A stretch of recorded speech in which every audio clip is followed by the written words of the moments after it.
بنو امیہ کا سب سے حسین بادشاہ سلیمان بن عبد الملک، سب سے حسین، 42 سال کی عمر، جوانی، اس کی میت کو قبر کے قریب کیا گیا تو ہلنے لگا تو اس کے بیٹوں نے کہا ہمارے ابا زندہ ہیں، وہ سختہ ہو گیا ہے، زندہ ہیں۔ عمر بن عبدالعزیز رضی اللہ رحمۃ اللہ علیہ فرمانے لگے ارے بھتیجو زندہ نہیں ہے، قبر کا عذاب جلدی شروع ہو گیا ہے، بل عجل اللہ بالعقوبہ، چھپاؤ جلدی چھپاؤ۔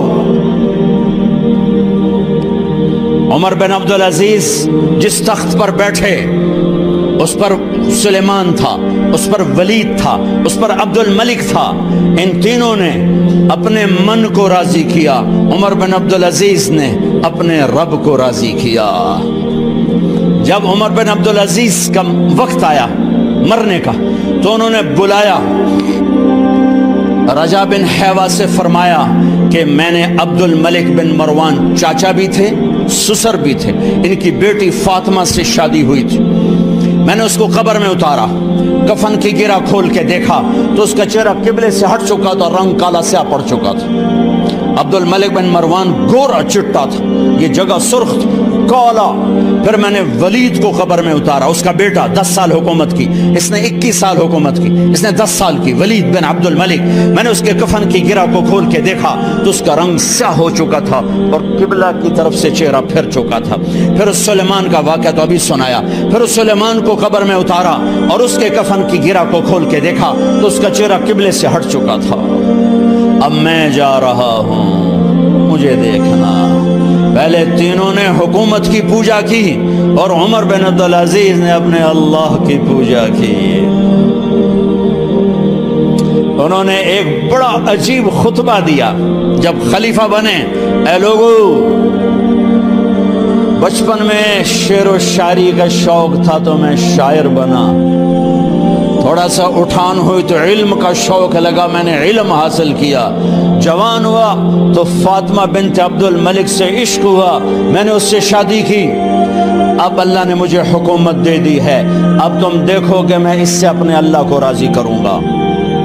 ہمارے حکمران تو ووٹ سے آتے ہیں اور چلے جاتے ہیں 4-5 سال کے بعد، ان کی وراثت میں حکومت آ رہی ہے اور 3 بر اعظم پر حکومت ہے، اور ایسا روب و دبدبہ ہے بنو امیہ کا، کوئی ان کے سامنے سر نہیں اٹھا سکتا۔ 3 بر اعظم میں زکوٰۃ لینے والا کوئی نہ بچا، 3 بر اعظم میں سوال کرنے والا کوئی نہ بچا، 3 بر اعظم میں ظالم کوئی نہ بچا، 3 بر اعظم میں مظلوم کوئی نہ بچا۔ لیکن خود کیسا رہا؟ گھر آئے، فاطمہ بڑے اچھے دن گزرے ہیں، اب امتحان ہے، میں تیرا حق نہیں ادا کر سکوں گا، طلاق لینی ہے میں حاضر ہوں، ساتھ دینا ہے تو میرے اپنے حق معاف کرو، اپنے حق معاف کرو۔ فاطمہ جیسی عورت انسانی تاریخ میں کوئی نہیں آئی، سیاسی لحاظ سے، سیاسی۔ دادا مروان بادشاہ، باپ عبد الملک بادشاہ، بھائی ولید بادشاہ، دوسرا بھائی سلیمان بادشاہ، تیسرا بھائی ہشام بادشاہ، چوتھا بھائی بادشاہ اور اپنا خامن بادشاہ، 7 نسبتوں سے یہ عورت شہزادی ہے۔ کائنات انسانی تاریخ میں اتنی بڑی عورت کوئی نہیں آئی، سیاسی۔ فاطمہ کہنے لگیں عمر، میں نے سکھ کے دن تیرے ساتھ گزارے ہیں، دکھ میں تجھے چھوڑ کے نہیں جاؤں گی، جاؤ میں نے اپنے سارے حق معاف کی۔ پھر حضرت عمر بن عبدالعزیز کی راتیں اور دن کیسے گزرے؟ مصلے پہ بیٹھتے اور روتے وہیں سو جاتے اور روتے وہیں سے اٹھتے، پر 3 بر اعظم میں ظالم کوئی نہ بچا، مظلوم کوئی نہ بچا، زکوٰۃ لینے والا کوئی نہ بچا، اپنی حکومت کو اللہ کی رضا کے لیے استعمال کیا۔ کیسے استعمال کیا؟ سارے مال فاطمہ کا سارا زیور بیت المال میں ڈال دیا، تنخواہ پہ آ گئے، عید کا موقع آیا، بچوں نے ماں سے کہا ہمیں کپڑے لے کر دو، عید آ رہی ہے، ہر آدمی اپنے بچوں کے لیے کپڑے لے رہا ہے، ہمارے بچے بھی کہہ رہے ہیں کپڑے لیں، جاؤ بھائی لو۔ فاطمہ کے پاس عمر 3 بر اعظم کے بادشاہ کے بچے آ رہے ہیں، ماں جی عید آ رہی، کپڑے تو لے دیں، ابا سے کہیں کہ ابا سے بات کرتی ہوں۔ ابا تشریف لائے، خزانے لبالب بھرے ہوئے گندم کے ڈھیر کی طرح کہ امیر المومنین بچے کپڑے مانگ رہے ہیں۔ فاطمہ میرے پاس تو پیسے نہیں، میں کہاں سے کپڑے لے کر دوں، میرے پاس تو پیسے کوئی نہیں۔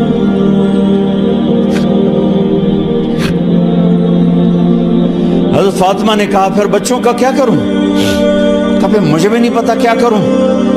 اس کے پہلے 3 حکمرانوں نے لوٹ مار کے بازار گرم کیے، ظلم و ستم کے پہاڑ توڑے، اور آج اسی خزانے پہ ایک شخص بیٹھا ہے جو اللہ کو راضی کرنے کے جھنڈے گاڑ رہا ہے۔ تو فاطمہ نے کہا آپ ایسا کریں، اگلے مہینے کی تنخواہ ایڈوانس لے لیں، اس سے میں اپنے بچوں کو کپڑے لے دیتی ہوں، اور گھر کا خرچہ میں مزدوری کر کے گھر کی روٹی چلا دوں گی۔ ارے اپنی تاریخ پڑھو، صرف ڈرامے نہ دیکھتے رہ جاؤ، صرف گانے نہ سنتے رہ جاؤ، اور بھی دکھ ہیں زمانے میں محبت کے سوا۔ انہوں نے اپنے بلایا وزیر خزانہ مزاحم، اپنا ہی غلام، ہاں بھائی مزاحم ہمیں بچوں کے کپڑے چاہیے، تو اگلے مہینے کی تنخواہ ایڈوانس مل جائے۔ وہ کہنے لگے امیر المومنین آپ مجھے لکھ کر دے دیں کہ آپ 1 مہینہ زندہ رہیں گے، میں آپ کو تنخواہ دے دیتا ہوں۔ عمر بن عبدالعزیز سر جھکایا، اٹھے، گھر گئے، فاطمہ میرے بچوں سے کہہ دو کہ تمہارا باپ کپڑے لے کے نہیں دے سکتا۔ اپنی تاریخ تو دیکھو،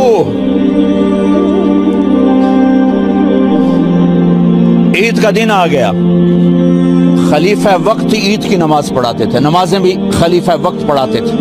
بنو امیہ کا خاندان ملنے کے لیے آ رہا ہے، سارے سرداروں کے بیٹے اعلیٰ پوشاک، اعلیٰ لباس ملنے آ رہے ہیں۔ تھوڑے دیر بعد دیکھا تو بچے بھی ملنے آ رہے ہیں، امیر المومنین کی حیثیت سے بچے باپ کو ملنے آ رہے ہیں، اور ان کے جسموں پر پرانا لباس ہے۔ حضرت عمر انہیں دیکھ کر ادھر اپنے سرداروں کے بچے دیکھے تو زرق برق پوشاکیں، اپنے بچوں کو دیکھا۔ ارے اس باپ سے پوچھو جو سب کچھ کر سکتا ہو اور پھر مٹھی بند کر دے کہ نہیں میں نے حرام کی طرف نہیں جانا۔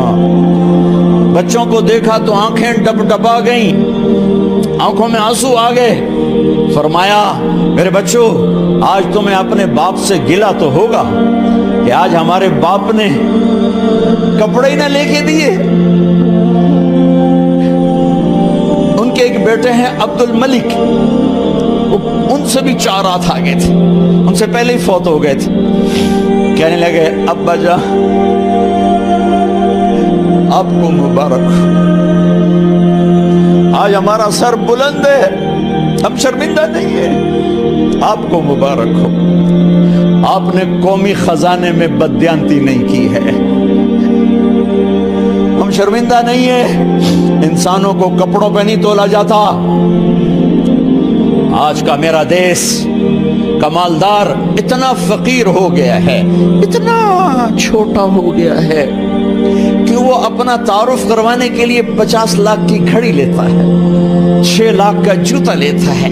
آج کی بیگم اتنی چھوٹی ہو گئی ہے کہ اپنے قد کو بڑا کرنے کے لیے وہ 10 لاکھ کا ہینڈ بیگ لیتی ہے کہ دیکھو میرا بیگ 10 لاکھ کا ہے۔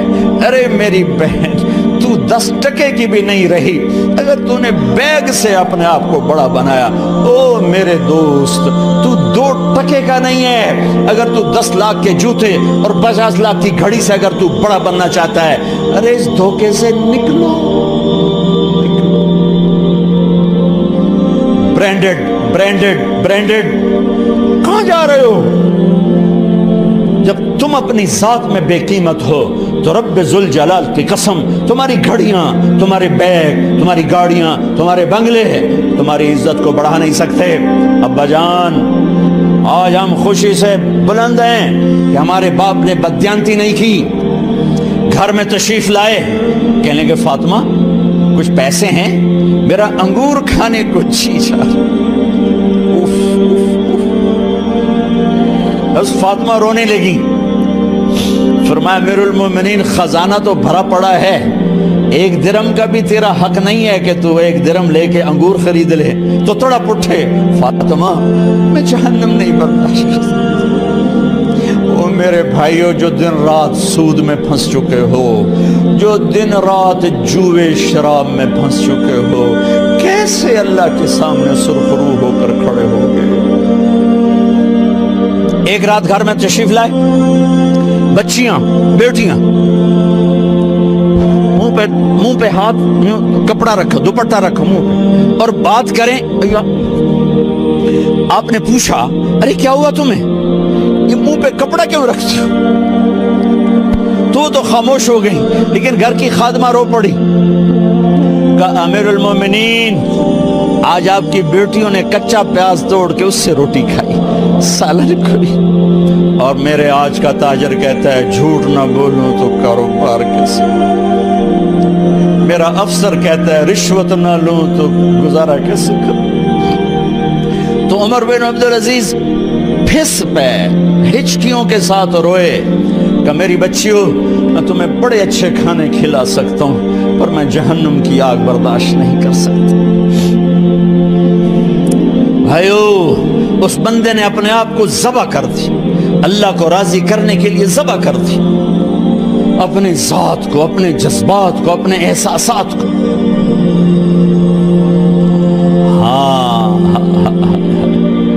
اب اللہ نے صلہ کیا دیا, جب انتقال ہونے لگا تو بلایا رجا کو, جو میں بات پہلے چھوڑ کے ادھر ان کی تھوڑی سیرت بتائی کہ رجا اب میں مرنے لگا ہوں. عبد الملک کالا ہو گیا تھا, ولید کالا ہو گیا تھا, سلیمان کالا ہو گیا تھا. یہ کیوں کالے ہوئے تھے؟ یہ بے نمازی نہیں تھے, بدکاری نہیں کرتے تھے, کسی کی طرف ان کی میلی آنکھ نہیں اٹھی کبھی. یہ ظالم تھے, ظالم, انسانوں کا خون پیا, مال میں خیانت کی. اس پر اللہ نے چہرے پھیر دیے. آج عمر بن عبدالعزیز جا رہا ہے, کہ دیکھو میں جا رہا ہوں, مجھے دیکھو میرے ساتھ کیا ہوتا ہے. ان کا انتقال ہوا, ان کی میت قبر کے کنارے رکھی گئی, اور اب نیچے اتارنا ہے. سلیمان کی میت کو اتارنے لگے تو ہلنے لگا, اور عذاب قبر پہلے شروع ہو گیا. عمر کی میت کو جب قبر کے قریب کیا گیا, ایسے ہوا کا جھونکا آیا, ایک پرچہ ایسے لہراتا ہوا یوں آیا, یوں آیا, یوں آیا, اور عمر کے سینے پر گر گیا. لوگ اکٹھے ہو گئے, پرچے کو کھول کے دیکھا گیا تو اس پہ لکھا تھا بسم اللہ الرحمن الرحیم, براءۃ من اللہ لعمر ابن عبد العزیز من النار. یہ پروانہ ہے اللہ کی طرف سے اس کے بندے عمر کے لیے کہ اسے جہنم سے نجات کی خوشخبری سنا دی جائے. آہا, مرنا ہو تو یوں مرو, اللہ ایسی موت دے دے. کہتے ہیں پھر میں نے ان کو قبر میں اتارا, جب قبر میں اتارا تو کیا دیکھا, میں نے کفن کی گرہ کھولی تو چہرہ قبلے کی طرف, اور یوں لگا جیسے 14ویں رات کا چاند قبر میں اتر آیا ہو. اور آخری بات کرتا ہوں, میرے بھائیوں بہنوں, اپنے اللہ سے صلح کر لو, اپنے اللہ سے صلح کر لو.